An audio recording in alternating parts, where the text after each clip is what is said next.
പ്രിയ സഹോദരരെ, കർത്താവായ യേശുക്രിസ്തുവിൻ്റെ രണ്ടാം വരവ് എന്ന ചാനലിലേക്ക് നിങ്ങൾക്ക് എല്ലാവർക്കും സ്വാഗതം.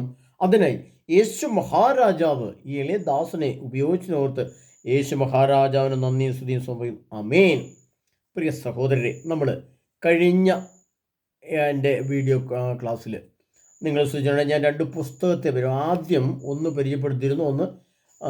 ആദ്യം ഞാൻ നിങ്ങളെ കാണിച്ചത് ഈ ചെറിയ പുസ്തകമായിരുന്നു. നിങ്ങൾ ഓർക്കുന്നുണ്ടാവും എന്ന് ഞാൻ വിശ്വസിക്കുകയാണ്. ഈ ചെറിയ വസ്തുവായിരുന്നു. അതിൻ്റെ ഫ്രണ്ട് ബൈക്കുമാണിത്.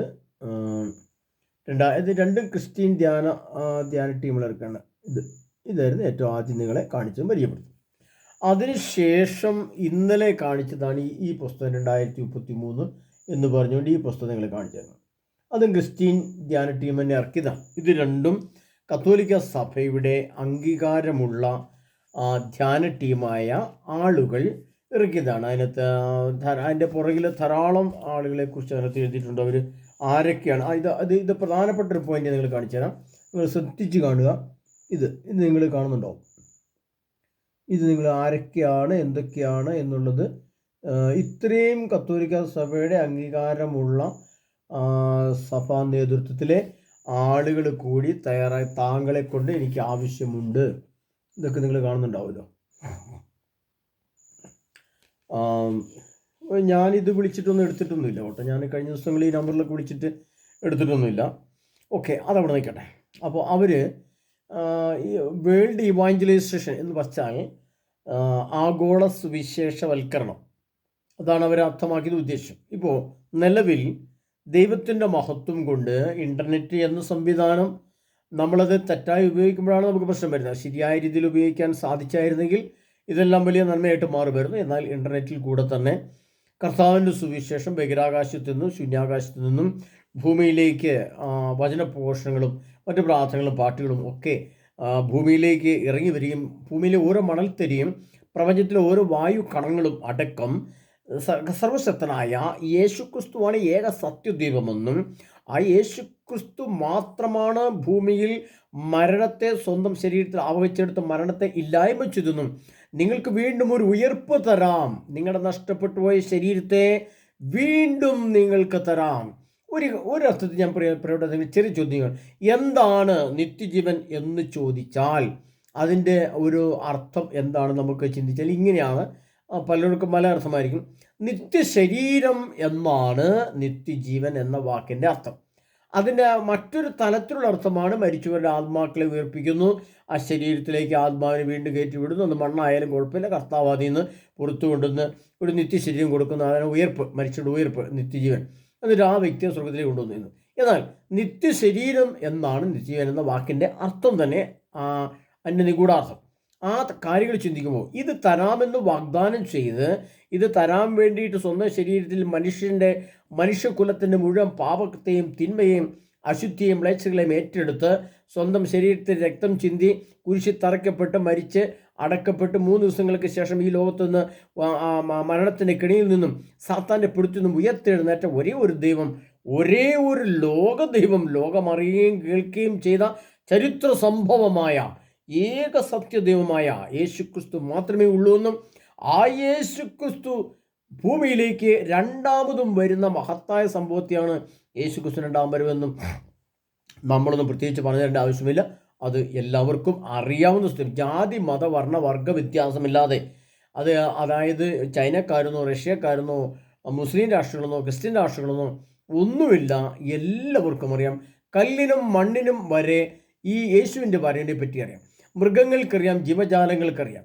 കാരണം എന്തുകൊണ്ടാണെന്ന് വെച്ചാൽ വിശുദ്ധ ഗ്രന്ഥത്തിൽ വെളിപാടിൻ്റെ പുസ്തകത്തിൽ ഈ കല്ലിനും മണ്ണിനും ജീവികൾക്കും ജീവജാലങ്ങൾക്കും വൃക്ഷങ്ങൾക്കും വെള്ളത്തിനും വായുവിനും വരെ സ്വർഗത്തിൽ വീണ്ടും നിത്യജീവൻ്റെ സ്ഥലമായ സമചതുരമായ സ്വർഗരാജ്യത്തിൻ്റെ ഉള്ളറയിൽ കർത്താവ് അതിൻ്റെ ആത്മീയ തലത്തിലുള്ള വസ്തുക്കളാൽ നിർമ്മിതമായ ഒരു പ്രത്യേക സ്ഥലമാണ് ദൈവരാജ്യം, അതോ സ്വർഗരാജ്യം. ദൈവരാജ്യമല്ല, സ്വർഗരാജ്യം. പ്രിയപ്പെട്ടവരെ, അത് അവർക്ക് വരെ അറിയാം. കല്ലിനും മണ്ണിനും വായുവിനും ജലത്തിനും മൃഗങ്ങൾക്ക് വരെ അറിയാം. വീണ്ടും അവർക്കും ഒരു പുനർജന്മം ദൈവം കൊടുക്കുന്നു, പുനരുത്ഥാനം കൊടുക്കുന്നു. അപ്പോൾ അതിനെപ്പറ്റി വിശദ വെളിപാട് വിശ്വസിച്ചിട്ടുണ്ട്. അപ്പോൾ ഞാൻ അത് പറയാൻ വേണ്ടിയിട്ടല്ല, അത്രയും അങ്ങോട്ട് ഞാൻ കടന്നു പോകാൻ വേണ്ടിയിട്ടല്ല ഞാനിപ്പോൾ ഇന്ന് ഈ ക്ലാസ് എടുത്തത്. പ്രിയപ്പെട്ടവരെ, ഈ 2 പുസ്തകങ്ങളും നിങ്ങളെ ഞാൻ പരിചയപ്പെടുത്തിയപ്പോൾ പരിചയപ്പെടുന്നു. ഇവിടുത്തെ നിങ്ങൾക്ക് മനസ്സിലായി ഇത് ഞാൻ എന്ന വ്യക്തി അല്ല ഇത് ഉണ്ടാക്കിയത് നിങ്ങൾ മനസ്സിലാക്കുന്നു. ഓക്കെ. അപ്പോൾ പക്ഷേ എന്തുകൊണ്ടോ യേശു ക്രിസ്തുവിൻ്റെ രണ്ടാം വരുമെന്ന് പറയാൻ സഭ ഇന്നും തയ്യാറായിട്ടില്ല. അത് നമ്മൾ നോക്കണ്ട, ആയിക്കോട്ടെ, അതൊക്കെ ശരിയായിക്കോളും. അവർ സഭ തന്നെ നമ്മുടെ കത്തോലിക്ക സഭയെ വളരെ ശക്തമായിട്ട് ഉയർത്തെഴുന്നേൽക്കാൻ, സഭയിൽ വലിയ രൂപാന്തരം ഉണ്ടാകുവാൻ, സഭ വളരെ ശക്തിപ്പെടുവാൻ, സഭയിൽ നഷ്ടപ്പെട്ട ചൈതന്യത്തെ തിരിച്ചെടുക്കുവാൻ, സഭയിൽ നിന്ന് പറന്നിറങ്ങിപ്പോയ പ്രാക്കളെ, പരിശുദ്ധാത്മാവിൻ്റെ പ്രാക്കളെ തിരിച്ചു കൊണ്ടുവന്ന് സഭയിൽ ആവഹിച്ചിടുവാൻ, ആ ആത്മാവിൻ്റെ അഗ്നിരൂപത്തെ എൻ്റെ ശരീരത്തിൽ ആവഹിച്ചെടുക്കുവാൻ പരിശുദ്ധനായ പരിശുദ്ധാത്മാവ് നമ്മൾ നിറഞ്ഞു നിൽക്കുവാൻ വേണ്ടിയിട്ടുള്ള ശുശ്രൂഷകളിലേക്ക് നമ്മൾ കടന്നു പോവുക, നാം ഒരുങ്ങുക. അതാണ് എൻ്റെ അടിസ്ഥാനം. അതിനായി ഇന്ന് ഒരാളെന്നെ ഫോൺ വിളിച്ച് പറഞ്ഞ് കഴിഞ്ഞ ദിവസം നിങ്ങൾ കാണിച്ച മൊബൈൽ ഫോണിലെ നമ്പറുകൾ മനസ്സിലാകുന്നില്ല, വെള്ള കളറിൽ എനിക്ക് മനസ്സിലാകുന്നില്ലായിരുന്നു. അതുകൊണ്ട് അത് കുറച്ചുകൂടെ വ്യക്തമായ കളറിൽ എഴുതാമോ എന്ന് ചോദിച്ചപ്പോൾ ഞാനത് എഴുതി നിങ്ങൾക്ക് തരികയാണ്. 4 നമ്പറുകളാണ് ഇതിനകത്തുള്ളത്. നിങ്ങൾക്ക് ഈ നമ്പറുകൾ എഴുതിയെടുക്കാവുന്നതാണ്. അതിലൊന്ന് എൻ്റെ നമ്പറാണ് ഏറ്റവും മുകളിലായിട്ടുള്ളത്. അതിൽ നിന്നും ബാക്കി വരുന്ന നമ്പറുകൾ 94 00 59 66 31. ചാക്കോ എന്ന് പറയുന്ന ആളാണ്. അദ്ദേഹം ചാക്കോ ബ്രദർ, അദ്ദേഹം അവിടെ അങ്കമാലിയിലുള്ള ഒരാളാണ്. അദ്ദേഹം ഒരു ബ്രദറാണ്. അദ്ദേഹത്തിൻ്റെ കയ്യിൽ നിങ്ങൾക്ക് വിളിച്ച് നമ്പർ കൊടുക്കാവുന്നതാണ്. നിങ്ങളുടെ ധ്യാനത്തിൻ്റെ കാര്യങ്ങളും ഒക്കെ ചോദിക്കാവുന്നതാണ്. സംശയങ്ങൾ, വഴികളൊക്കെ ചോദിക്കാം. അദ്ദേഹം അങ്കമാലിക്കാരനായതുകൊണ്ട് വഴികൾ തെറ്റിയാൽ സംശയമുണ്ട്, നിങ്ങൾക്ക് ആ വഴി ചോദിക്കാം. അദ്ദേഹം ചാക്കോ. രണ്ടാമത്തെ ബ്രദർ തോമസ്, അദ്ദേഹം വിദേശത്താണ് താമസിക്കുന്നത്. അപ്പോൾ അമേരിക്ക, യൂറോപ്പ് തുടങ്ങിയ രാഷ്ട്രങ്ങളിൽ സ്ഥലങ്ങളിലുള്ളവർക്ക് എന്നെ വിളിച്ചാൽ കിട്ടിയില്ലെങ്കിൽ, അല്ലെങ്കിൽ എൻ്റെ വാട്സപ്പ് അറിയത്തില്ല എങ്കിൽ ഈ നമ്പർ കിട്ടിയാൽ നിങ്ങൾക്ക് തോമസ് ബ്രദറിലൂടെ നിങ്ങൾക്ക് ആ നമ്പർ കിട്ടുകയും അദ്ദേഹത്തെ വിളിച്ച് ഫോണിൽ സംസാരിച്ച് കഴിഞ്ഞാൽ ഒരു പ്ലസ് ഉണ്ട്, 9ൻ്റെ അടുത്തൊരു പ്ലസ് ഉണ്ട്, വിദേശത്ത് ആയതുകൊണ്ട് അത് തോമസ് ബ്രദർ. അപ്പോൾ അദ്ദേഹത്തോട് വിളിച്ച് സംസാരിച്ച് അദ്ദേഹം നിങ്ങളുടെ നമ്പറുകൾ പേര് രജിസ്റ്റർ ചെയ്യും, ചോദിക്കും. അദ്ദേഹം നിങ്ങളുടെ ഫോണുകൾ എഴുതി വെച്ച് അദ്ദേഹം എൻ്റെ ലിസ്റ്റിലേക്ക് തരുന്നതാണ്. മറ്റൊരു നമ്പറാണ് 94 97 79 16 01. അൽഫോൻസ ചേച്ചി, അദ്ദേഹം ഒരു ചേച്ചിയാണ്, ഒരിട്ട അധ്യാപികയാണ്, അങ്കമാലിയാണ് അദ്ദേഹത്തിൻ്റെ ആ സഹോദരിയുടെ വീട്, ആ ചേച്ചിയുടെ വീട്. ആ ചേച്ചിയുടെയാണ് ഏറ്റവും അടിയിലായിട്ട് അൽഫോൻസ അങ്കമാലി എഴുതിയിരിക്കുന്നത്. അപ്പോൾ ആ ചേച്ചി അങ്കമാലിയിൽ താമസിക്കുന്ന ആളായതുകൊണ്ട് അവരോട് ചോദിച്ചു കഴിഞ്ഞാൽ എല്ലാ കാര്യങ്ങളും ആവശ്യമുള്ള അത്ര വിശദ വിവരങ്ങളൊക്കെ തരുന്നതാണ്. 4 നമ്പറുകൾ ഇതിനകത്ത് ഞാൻ നിങ്ങൾക്ക് തന്നിട്ടുണ്ട്. ഇനിയും തുടർന്ന് കുറേ നമ്പറുകൾ കൂടെ നിങ്ങൾക്ക് തരാൻ ഉദ്ദേശിക്കുന്നുണ്ട്. ഒരു മാസം കഴിയുമ്പോൾ വീണ്ടും പലരും എന്നെ ശുശ്രൂഷയ്ക്ക് ചേർക്കാൻ, നമ്മുടെ കൂടെ ശുശ്രൂഷയ്ക്കായിട്ട് വരാൻ വേണ്ടി നമ്പർ കൊടുത്തപ്പോൾ ഇതിനൊക്കെ പറഞ്ഞു വരുന്നുണ്ട്. അപ്പോൾ അവർക്കൊക്കെ അവരുടെ നമ്പർ കൂടെ തന്നുകൊണ്ട് ഒരു 3 4 5 നമ്പറുകളിൽ കൂടെ നിങ്ങൾക്ക് ധ്യാനം രജിസ്റ്റർ ചെയ്യാനും മറ്റ് സംശയങ്ങൾ ചോദിക്കാനും വഴി ചോദിക്കാനും ഒക്കെയുള്ള അവസരം ഉണ്ടാകുന്നതാണ്. അതുകൊണ്ട് ഈ നമ്പറുമായിട്ട് ബന്ധപ്പെട്ട് എന്നെ വിളിച്ചിട്ട് കിട്ടിയില്ല, അല്ലെങ്കിൽ വിഷമമുണ്ടെങ്കിൽ മറ്റൊരു നമ്പറിൽ നിങ്ങൾക്ക് കോൺടാക്റ്റ് ചെയ്യാനുള്ള അവസരം വേണമല്ലോ, അതാണ് അവസരം ഒരുക്കി തരികയാണ്. അപ്പോൾ ഈ നമ്പറിൽ വിളിച്ചു കഴിഞ്ഞാൽ നിങ്ങൾക്ക് ധ്യാനം ബുക്ക് ചെയ്യാനോ സംസാരിക്കാനോ അവരിൽ കൂടെ എന്തെങ്കിലും സംശയങ്ങൾ ചോദിക്കാനോ ഒക്കെ ആയിട്ട് സാധിക്കും. അതിനായി നമ്മുടെ കർത്താവായ ഈശോനാഥൻ നമ്മളെല്ലാവരും സമൃദ്ധമായി ഇരിക്കട്ടെ. ഇറാനും അമേരിക്കയും തമ്മിൽ ഉള്ള യുദ്ധത്തിൻ്റെ മൂർധന്യാവസ്ഥയിൽ യുദ്ധം പൊട്ടിപ്പുറപ്പെടാതെ ഇരിക്കുവാൻ വേണ്ടി ഇന്ന് മുട്ടിൽ നിന്ന് പ്രാർത്ഥിക്കുകയായിരുന്നു ഞങ്ങൾ. പ്രിയ സഹോദരങ്ങളെ, നമ്മളെല്ലാവരും കത്തോലിക്ക സഭയിലെ ക്രിസ്ത്യാനികളായിട്ടുള്ള എന്നെ ശ്രവിക്കുന്ന ഓരോ മക്കളും സർവശക്തനായ യേശു ക്രിസ്തുവിൻ്റെ മുമ്പിൽ, യേശുവിൻ്റെ പടത്തിൻ്റെ മുമ്പിൽ ഇങ്ങനെ കരുണാമയ ഈശോയുടെ രൂപം ഇവിടെ വെച്ചിട്ടുണ്ടല്ലോ, നിങ്ങൾ കാണുന്നുണ്ടായിരിക്കും. ഇതുപോലെ രൂപം വെച്ചിട്ട് ആ രൂപത്തിൻ്റെ മുമ്പിൽ നിന്നുകൊണ്ട് നിങ്ങൾ പ്രാർത്ഥിക്കണം. ഈശോയെ, ഇറാനും അമേരിക്കയും തമ്മിൽ യുദ്ധം പൊട്ടിപ്പുറപ്പെടാതെ സംരക്ഷിക്കണമേ. ഒരു 6 മാസം കൂടിയെങ്കിലും ഞങ്ങൾക്ക് ഈ വചന ക്ലാസ്സും ഒക്കെ കേട്ടുകൊണ്ട് ഒന്ന് ഒരുങ്ങാനുള്ളൊരു അവസരം ഒരുക്കി തരണമേ. ഈശോയെ, പെട്ടെന്ന് യുദ്ധം പൊടിപ്പെട്ടാൽ പെട്രോൾ ഡീസലുകൾ അപ്രത്യക്ഷമാകും, അതോടെ മാർക്കറ്റുകൾ അപ്രത്യക്ഷമാകും. നമ്മുടെ ക്ഷാമം ഒന്നാമത്തെ മുദ്ര മുട്ടുന്നത് 2027 വെളിപാടിൻ്റെ പുസ്തകം 6-ാം അധ്യായം. അതിനകത്ത് 7 മുദ്രകളെ പറ്റി പറഞ്ഞാൽ 6 മുദ്ര എപ്പോൾ പൊട്ടുന്നു, 7ാമത്തെ മുദ്ര എപ്പോൾ പൊട്ടുന്നു പറയുന്നുണ്ട്. അതിൽ 1-ാം മുദ്ര പൊട്ടുന്നത് 2027 അടുത്ത വർഷമാണ്. 2-ാം മുദ്ര 2028 പൊട്ടുമ്പോൾ അത് ലോകത്ത് ഏറ്റവും ഭയാനകമായ ക്ഷാമവും വലിയ കൊലപാതക പരവുകളൊക്കെ ലോകത്ത് സംഭവിക്കുകയാണ്. അപ്പോൾ അതുകൊണ്ട് ഇങ്ങനെ പൊട്ടി ഈ പ്രശ്നം ഉണ്ടാകുന്നതിൻ്റെ തുടക്കം ഈ 2026 കാലഘട്ടങ്ങളിലാണ്. അതുകൊണ്ട് പ്രിയ സഹോദരങ്ങളെ, നമ്മുടെ പ്രാർത്ഥന എന്ന് പറയുന്നത് കണ്ണുനീരൊഴുക്കിയും കരങ്ങൾ വിരിച്ചു പിടിച്ചും മുട്ടിന്മേൽ നിന്നുകൊണ്ട്, മുട്ടിപ്പായി എന്ന് പറഞ്ഞാൽ എന്ന് നമ്മുടെ മാതാപിതാക്കന്മാരുണ്ട്, മുട്ടിപ്പായി കർത്താവിനോട് പ്രാർത്ഥിക്കുന്നത് മുട്ടിൽ പായുമായിട്ട് പ്രാർത്ഥിക്കണമെന്നതിനർത്ഥം. എന്ന് പറഞ്ഞാൽ പാ വിരിച്ച് മുട്ടിൽ നിന്ന് കരങ്ങൾ വിരിച്ചു പിടിച്ചോ കരങ്ങൾ കൂപ്പിയെന്ന് പ്രാർത്ഥിക്കണം. മുട്ടിപ്പായി പ്രാർത്ഥിക്കണം, മുട്ടിൽ പായുമായിട്ട് അപ്പം ഇന്നും എപ്പോഴും മുട്ടിൽ പായ ഉണ്ടായിരിക്കണം എന്ന് പറഞ്ഞാൽ എപ്പോഴും മുട്ട തന്നെ ആയിരിക്കണം എന്ന് അതിനർത്ഥം. അപ്പോൾ പ്രിയപ്പെട്ടവർ, നമ്മൾ സന്ധ്യാസമയത്തും പ്രഭാതത്തിലും സർവശക്തനായ ഈശോനാഥൻ്റെ മുമ്പിൽ നമ്മൾ മധ്യസ്ഥമാണ്. ഈശോയെ അങ്ങയുടെ കരുണ, അതുകൊണ്ട് കരുണയുടെ അവസാന മണിക്കൂർ എന്ന് പറഞ്ഞ പുസ്തകത്തിൻ്റെ ക്ലാസ്സുകളിൽ ഞാൻ ചില വ്യക്തികൾക്ക് പേഴ്സണലായിട്ട് ഇട്ട് കൊടുക്കുന്നുണ്ട് ശബ്ദ സന്ദേശത്തിൽ കൂടെ. അതിൽ യുഗാന്ത്യൻ രണ്ടാം വരവെന്ന് പറഞ്ഞ പുസ്തകം ഇത് നിങ്ങൾ കണ്ടിട്ടുണ്ടാവും. ഈ പുസ്തകം യുഗാന്ത്യവും രണ്ടാം വരവും. ഇതിൻ്റെ തന്നെ മറ്റൊരു പുസ്തകമാണ് ഒരാൾ എനിക്ക് അയച്ചു തന്നിരിക്കുന്ന കരുണയുടെ അവസാന മണിക്കൂർ എന്ന് പറഞ്ഞുകൊണ്ട്. അത് ഇതിനകത്ത് വന്നിരിക്കുന്ന കാര്യങ്ങളൊക്കെ തന്നെയാണ് അതിനകത്ത് വന്നിരിക്കുന്നത്, വലിയ വ്യത്യാസമൊന്നുമില്ല. അപ്പോൾ ഇതിനകത്തൊക്കെ ഒരുങ്ങാനുള്ള അല്ലെങ്കിൽ എല്ലാ വിധത്തിലും യേശുക്രിസ്തുവിൻ്റെ രണ്ടാമത്തെ വരവ് അടുത്തു എന്നും അടുക്കാറായി എന്നും അതിൻ്റെ ലക്ഷണങ്ങൾ ലോകത്തുണ്ടായി കഴിഞ്ഞിരിക്കുന്നു എന്നും നമ്മൾ ഈ പുസ്തകങ്ങളിൽ കൂടെയൊക്കെ വ്യക്തമായിട്ട് മനസ്സിലാക്കുകയാണ്. ഈ പുസ്തകം 2033 വേൾഡ് ഇവാഞ്ചലൈസേഷൻ. അപ്പോൾ പ്രിയപ്പെട്ടവരെ, നമ്മുടെ ധ്യാനങ്ങൾ, ശക്തമായ ധ്യാനങ്ങളിൽ കൂടെ ഒരു മനുഷ്യൻ്റെ ആത്മാവ് ഇപ്പോൾ എവിടെയാണ്, ഈശോ നാളെ ഇങ്ങ് വന്നാൽ എനിക്ക് ഈശോയുടെ കൂടെ പോകണം, ഇവിടെ അവശേഷിക്കാൻ പാടില്ല. നമ്മൾ ഭൂമിയിൽ അവശേഷിക്കുന്നത്, ഭൂമിയിൽ ആരെങ്കിലും യേശുവിൻ്റെ വരവിൽ വീണു പോയി എന്ന് വിചാരിക്കുക. 1000 പേര് എഴുന്നേറ്റ് നിൽക്കുകയാണ്, മേലേക്ക് നോക്കി നിൽക്കുകയാണ്. യേശു ക്രിസ്തു വരുന്നു, ആകാശം മുകളിൽ കത്തുന്നു, വലിയ തീക്കുണ്ടങ്ങൾ താഴേക്ക് വരുന്നു, ഭൂമിയുടെ അവസ്ഥയെല്ലാം മാറി വലിയ ഭയാനകമായ സംഭവങ്ങൾ കണ്ണുകൊണ്ട് കാണുന്നയാൾ ബോധം കെട്ട് വീഴുന്ന രീതിയിലാണ് പ്രപഞ്ച അപ്രത്യക്ഷമാണ്. ഈ പ്രപഞ്ച അപ്രത്യക്ഷനെ കത്തി ചാമ്പലായിട്ട് വേണം ഇത് തീരാൻ. അതിൻ്റെ അഗ്നിയൊന്നും മനുഷ്യ ബുദ്ധിക്ക് ചിന്തിക്കാൻ പോലും പറ്റുന്നില്ല, അത്ര ഭീകരമായ ആണവ അഗ്നിയാണ്. അപ്പോൾ ഈ സംഭവം കാണുമ്പോൾ നമ്മൾ ഒരു 1000 പേര് എഴുന്നേറ്റ് കരങ്ങൾ വിരിച്ചു പിടിക്കുകയാണെങ്കിൽ അതിന് ചിലപ്പോൾ ഒരു 900 പേര് വീണു പോകും. ഈ വീണ് പോകുന്ന ആളിനെ യേശുവിന് ആവശ്യമില്ല. അതാണ് നമ്മൾ മനസ്സിലാക്കേണ്ടത്. ഈ വീണ് പോകുന്ന ആളെ യേശു ക്രിസ്തുവിന് ആവശ്യമില്ല. അത് എഴുതി വെച്ചിട്ട് തെസ്സലോനിക്കരുടെ ലേഖനത്തിലാണ്. അതിൻ്റെ അവസാനത്തിൽ ഇങ്ങനെ എഴുതി വെച്ചിട്ടുണ്ട്: നമ്മുടെ കർത്താവായ യേശു ക്രിസ്തുവിൻ്റെ പ്രത്യാഗമനത്തിൽ അവൻ്റെ മുമ്പിൽ നിൽക്കുവാൻ വേണ്ട കരുത്ത് ലഭിക്കുന്നതിനു വേണ്ടി നിങ്ങളുടെ ആത്മാവും ജീവനും ശരീരവും അവികലവും പൂർണ്ണവുമായിരിക്കാൻ ഇടവരട്ടെ.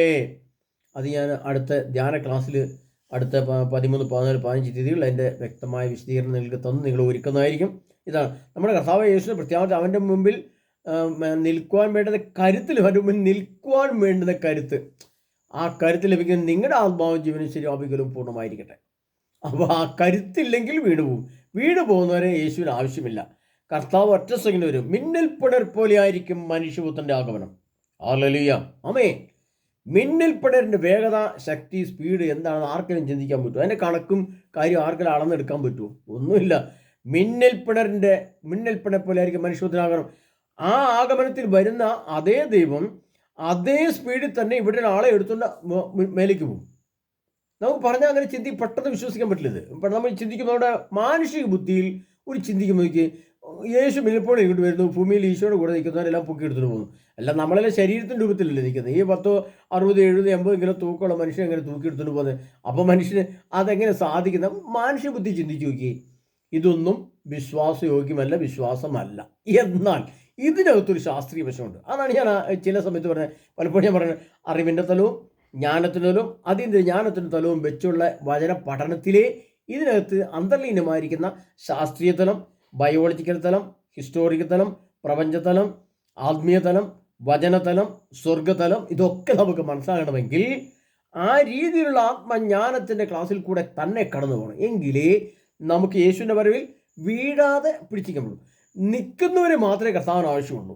വീണ് പോയ ആരുടെ മോനെ ഒന്ന് എഴുന്നേറ്റേ, നമുക്ക് മേലേക്ക് പോകണ്ടേ പറഞ്ഞ് കയ്യെ പിടിച്ച് എഴുന്നേപ്പിച്ച് എൻ്റെ ചക്കര മോനല്ലേ, എൻ്റെ പൊന്നു കുട്ടനല്ലേ, കുട്ടിയല്ലേ എന്നൊക്കെ പറഞ്ഞ് ചേർത്ത് പിടിച്ച് കവളത്ത് തട്ടി ആശ്വസിപ്പിക്കാനൊന്നും കർത്താവ് നിൽക്കില്ല. ഈ സമയത്ത് ഒരുങ്ങുന്നവരാണ്. ഈ ക്ലാസ്സിൽ കൂടെ യേശുവിൻ്റെ വരവെന്ന പരമസത്യ യാഥാർത്ഥ്യം മനുഷ്യബുദ്ധിക്ക് അപ്രാപ്യവും അവിശ്വസനീയമായിരിക്കുമ്പോൾ അതിൽ ക്രിസ്തുവിൻ്റെ വരവും യേശുവിൻ്റെ പ്രത്യാഗമനവും ആ യേശു ക്രിസ്തുവിൻ്റെ കൂടെ എൻ്റെ സ്വർഗത്തിലേക്കുള്ള ആ പൊങ്ങി പറന്നു പോകലും യാഥാർത്ഥ്യമാണെന്ന് ആരുൾക്കൊണ്ട് അതനുസരിച്ച് കരുത്ത് നേടി വിശുദ്ധി പ്രാപിച്ചു നിൽക്കുന്നു. ആ മനുഷ്യനെ, ആ പുരുഷനെ, ആ സ്ത്രീയെ മാത്രമേ കർത്താവ് ആവശ്യമുള്ളൂ. വീണ് കിടക്കുന്ന ആരെയും കൊണ്ടുപോകില്ല. ആ വീണ് കിടക്കുന്നതിൻ്റെ അർത്ഥം എന്താണ്? ഇപ്പോൾ നമ്മുടെ മനസ്സും ശരീരവും ആത്മാവും പാതാളത്തിലോ നരകത്തിലോ ആണോ എന്ന് പഠിച്ചോണം. ആ പഠനത്തിലാണ്, ആ വേർതിരിക്കലിലാണ്, ആ ആത്മീയ നിഗൂഢ ജ്ഞാനത്തെ ഉൾക്കൊണ്ട് എൻ്റെ ശരീരത്തെ ഒന്ന് ഒരുക്കുന്നതിലാണ് കർത്താവ് യേശു ക്രിസ്തുവിൻ്റെ കൂടെ പോകണം. അതുകൊണ്ടാണ് പൗലോസ് കൊരിന്ത്യർക്കെഴുതി പറഞ്ഞത്, നാം എല്ലാവരും കണ്ണിമയ്ക്കുന്നത്ര വേഗത്തിൽ രൂപാന്തരം പ്രാപിക്കും. പൗലോസ് എഴുതി വെച്ചിരുന്നു, നാം എല്ലാവരും കണ്ണിമയ്ക്കുന്നത്ര വേഗത്തിൽ. അതിൻ്റെ യേശുവിൻ്റെ ഭാഷയാണ് മിന്നൽപ്പടയെ പോലെ ആയിരിക്കും മനുഷ്യപുത്രൻ്റെ ആവാൻ. അപ്പോൾ മിന്നൽപ്പട എന്ന് പറഞ്ഞാൽ ഈശോ വന്നു, ഈശോയ്ക്ക് ആവശ്യമുള്ളവരെ കൊണ്ട് ഒറ്റ സെക്കൻഡ് എടുത്തുകൊണ്ട് പോയി. വീണവരെയൊന്നും കർത്താവിന് വേണ്ട. ഇപ്പോൾ തിന്മയിൽ ആയിരിക്കുന്നവരെ ദൈവത്തിന് വേണ്ട, ക്രിസ്തുവിന് വേണ്ട. ഉറപ്പ് ആണവ യുദ്ധം എന്നത് അനുഭവം ഉണ്ടെങ്കിൽ, ഭൂമിയിൽ ഉണ്ടാക്കി വെച്ചിട്ടുണ്ടെങ്കിൽ അണുയുദ്ധം ഉണ്ട്. അത് ഉറപ്പ്. അത് നമുക്ക് സ്വാഭാവികമായിട്ട് വിശ്വസിക്കാവുന്ന കാര്യമുള്ളൂ. അങ്ങനെയെങ്കിൽ ആ പാതാളവുമുണ്ട്. അങ്ങനെ പാതാളം ഉണ്ടെങ്കിൽ വീണ് കിടക്കുന്നവരെ എടുത്തിടാൻ, ജീവനോടെ അതിനെത്തി പിടിച്ചിടാനുള്ള സ്ഥലമാണ് പാതാളം. അപ്പോൾ അത് നിങ്ങൾ മനസ്സിലാക്കുക പ്രിയ സഹോദരനെ. ഇതൊക്കെ മനസ്സിലാക്കുമ്പോൾ ഒരു സാധാരണ രീതിയിലുള്ള ചിന്തകളോ, സാധാരണ രീതിയിലുള്ളൊരു ജ്ഞാനമോ, സാധാരണ രീതിയിലുള്ളൊരു ഒഴുക്കൻ അഴകുഴവൻ വിശുദ്ധിയോ, ഒരഴകുഴവൻ വിശ്വാസമോ ഒന്നും നമ്മളെ ബലപ്പെടുത്തിയോ നിൽക്കാൻ പറ്റുകയോ ചെയ്യില്ല. വിടുവോ. മിന്നൽപ്പടര് ഭൂമിയിലേക്ക് വന്നാൽ പണ്ട് ഞങ്ങളുടെ നാട്ടിൽ ഒരു തെങ്ങയിൽ ഇടിമിന്നി കഴിഞ്ഞപ്പോൾ ആ തെങ്ങ് നിന്ന് കത്തുന്ന കണ്ടപ്പോൾ ഞാൻ അത്ഭുതം. പച്ച തെങ്ങ് നിന്ന് തീ കത്തിപ്പോവാണ് വളരെ ഉയരത്തിൽ. ഒരു 10-25 വർഷം മുമ്പ് നടന്ന സംഭവമാണ്. ആ തെങ്ങ് ഇപ്പം നമ്മൾ ചില ചിത്രങ്ങളിൽ കാണാറുണ്ട് മരങ്ങൾ നിന്ന് കത്തുന്നത് ഇടിമിന്നലിൽ. ആ ഇടിമിന്നൽ കാണുമ്പോൾ തന്നെ നമ്മൾ അത് ഒന്നും രണ്ടും അല്ല, ഒറ്റ ഇടിമിന്നൽ ഭൂമിയെ മുഴുവൻ പ്രകടിപ്പിച്ച് ഭൂമിയെ മുഴുവൻ കത്തിച്ച് കളയുന്ന ഇടിമിന്നൽ അത്ര ശക്തമാണ്. പഴയ ഗ്രന്ഥത്തിൽ ഞാൻ വചനം അടുത്ത ദിവസങ്ങളിൽ ധ്യാന ക്ലാസ്സിലൊക്കെ എടുത്തരാം. കർത്താവിൻ്റെ കാല് ഭൂമിയെ സ്പർശിക്കുമ്പോൾ ഭൂമി ഉരുകിപ്പോകുന്നൊരു ബൈബിളിൽ എഴുതി വെച്ചിട്ടുണ്ട്. വചനം നാക്കുംപ്രായ പുസ്തകമാണെന്ന് തോന്നുന്നു. ഞാനത് അടുത്ത ക്ലാസ്സിൽ നിങ്ങൾക്ക് തരാം, ആ വചനം എടുത്തുതരാം. അപ്പോൾ നമ്മൾ മനസ്സിലാക്കേണ്ട ഭൂമി അത്ര ശക്തിയുള്ള അഗ്നിരൂപനായ ദൈവമാണ് ഭൂമിയിലേക്ക് വരുന്നത്.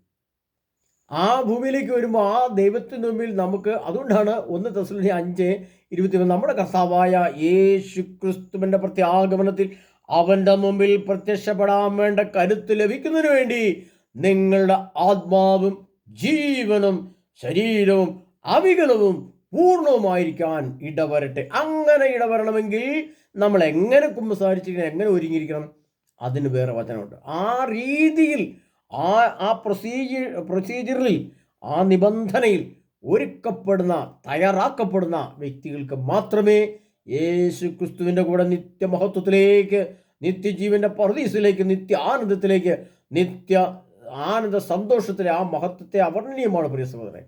അതുകൊണ്ട് അങ്ങോട്ട് പോകാൻ സാധിക്കുള്ളൂ. ഈ സാഹചര്യം വരുമ്പോഴാണ് നമുക്ക് സത്യമാണ് മനസ്സിലാക്കുന്നത്. ഇപ്പം നമുക്ക് വിശ്വസിക്കാൻ ബുദ്ധിമുട്ടാണ് എന്ന് വിചാരിച്ച് നമ്മളിപ്പോൾ ഒരുങ്ങാതിരുന്നാൽ അത് അന്നേരം നമുക്ക് രക്ഷപ്പെടാനും പറ്റില്ല. അതിനെ പ്രിയ സഹോദരങ്ങളെ, നിങ്ങൾക്ക് ഈ നമ്പറുകളിൽ വിളിക്കാം. ഈ നമ്പറിൽ വിളിച്ച് കോൺടാക്റ്റ് ചെയ്യാവുന്നതാണ്. ധ്യാനങ്ങൾ 13, 14, 15 തീയതികളിൽ സ്ഥലമൊക്കെ കഴിഞ്ഞ ദിവസം ഞാൻ പറഞ്ഞിരുന്നു. നെടുമ്പാശ്ശേരിക്ക് അടുത്തുള്ള താജ് ഹോട്ടലിനടുത്തുള്ള ഗ്രേസ് മേരി റെസിഡൻസി ബിൽഡിങ്ങിൽ നമ്മുടെ അവിടെ ഇരിക്കാൻ വേണ്ടി ഏകദേശം ഒരു 100 ആൾക്ക് കഷ്ടിച്ചിരിക്കാനുള്ള സെൻറ്ററേ ഉള്ളൂ. അതിൽ കൂടുതൽ ആൾ വന്നാൽ വേറെ സംവിധാനം ഉണ്ടാക്കുന്നതായിരിക്കും. അപ്പോൾ അവിടെ നമുക്ക് ക്ലാസ്സുകളും ധ്യാനങ്ങളും ആരാധനകളും ശുശ്രൂഷകളും എല്ലാം ലഭിക്കുന്നതാണ്. യേശുവിൻ്റെ വരേണ്ട ഒരുക്കവും ക്ലാസ്സുമാണ്. ഇത് നിലവിലുള്ള സംവിധാനങ്ങൾ പോലെയോ ക്ലാസ്സുകൾ പോലെയോ ധ്യാനം പോലെയോ ആരാധന പോലെയോ ഒന്നും അല്ല. ഒരുപാട് വ്യത്യസ്തമാണ്. എളിദാസിനെ കൂടെ നിങ്ങൾക്കത് ലഭിക്കുന്നതാണ്. അതിനാൽ നമുക്കെല്ലാം പ്രാർത്ഥനാപൂർവ്വമായിരിക്കാം. എന്നെ കേൾക്കുന്ന എല്ലാ വ്യക്തികളും കർത്താവിനോട് ആത്മാർത്ഥതയുണ്ടെങ്കിൽ, എന്നോട് നിങ്ങൾക്ക് ആത്മാർത്ഥത ഇല്ലാത്ത കുറച്ച് കമൻറ്റുകളൊക്കെ ഒരു ആത്മാർത്ഥയില്ലുണ്ട്. നല്ല ആത്മാർത്ഥത്തോടെ എനിക്ക് വേണ്ടി പ്രാർത്ഥിക്കുന്നവരും എനിക്ക് വേണ്ടി കമൻറ്റ് ഇടുന്നവരുമുണ്ട്. നല്ല ആത്മീയ ആത്മാർത്ഥമുള്ള ധാരാളം ആളുണ്ട്.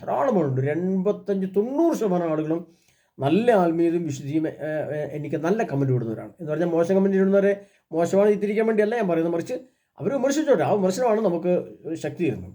അത് മോശമാണെന്ന് ഞാൻ പറയുന്നില്ല. പക്ഷേ മനസ്സിലാക്കേണ്ട കാര്യം ഇതാണ്, അവരും കൂടെ പ്രാർത്ഥനയിലേക്ക് വരണം. ഇന്നലെ നാളെ അവർക്കും ഈ പ്രശ്നങ്ങൾ നേരിടുമ്പോൾ നമ്മൾ തളർന്നു പോകും. നമുക്ക് നിൽക്കാൻ പറ്റില്ല. നമ്മൾ വീട് പോകും പ്രിയപ്പെട്ടവരെ. ഭക്ഷണം ലഭിക്കാത്ത അവസ്ഥ വരുന്നു. അതിനേക്കാൾ ഭയാനകസം മൂലം. അപ്പോൾ അവിടെയെല്ലാം പിടിച്ചു നിൽക്കുവാൻ യേശു ക്രിസ്തു എന്ന പരമസത്യ യാഥാർത്ഥ്യ ദൈവത്തിലേക്ക് ലോകം കണ്ടിട്ട് ലഭിച്ച് യേശു രാജാവ് മരണത്തെ തോൽപ്പിച്ച ഒരേ ഒരു ദൈവം യേശു ക്രിസ്തു, ആ പൊന്നേശു തമ്പുരാന്റെ 2ാമത്തെ വരവിന് വേണ്ടി നാം ഒരുങ്ങുവാൻ പ്രിയ സഹോദരങ്ങളെ സമയമായി എന്ന് തെളിയിക്കുന്ന ആ ഡേറ്റുകളുടെ ബുക്കാണ് ഞാൻ നിങ്ങളെ കാണിച്ചതെങ്കിൽ അത് യാഥാർത്ഥ്യമായി നിങ്ങൾക്ക് അല്പമെങ്കിലും ബോധ്യമുണ്ടെങ്കിൽ പ്രിയ സഹോദരങ്ങളെ. എങ്ങനെ ഒരുങ്ങണമെന്ന് ഇവിടെ ഒന്നും പെട്ടെന്ന് പറഞ്ഞാൽ നിങ്ങൾക്ക് മനസ്സിലാക്കാൻ പറ്റില്ല. അതിൻ്റെ ആ ക്ലാസ്സുകൾ തന്നെ വന്നാലേ മനസ്സിലാവുള്ളൂ. അങ്ങനെ നമ്മൾ ഒരു വീടിൻ്റെ തറ പണിയണമെങ്കിൽ എത്രയോ കല്ലിൻ്റെ കഷ്ണങ്ങൾ പെറുക്കി വെച്ചാലാണ്. അത് ഒറ്റയടിക്കുക തറ എവിടുന്ന് പറഞ്ഞ് എഴുന്നേറ്റ് പോകാൻ പറ്റുമോ? ഇല്ല.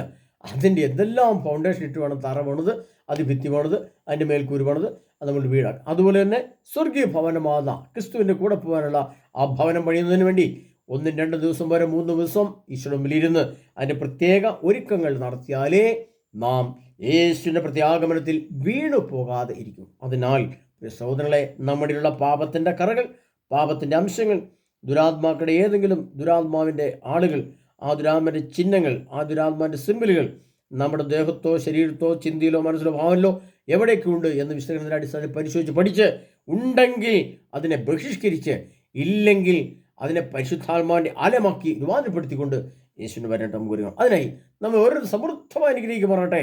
ആമേൻ.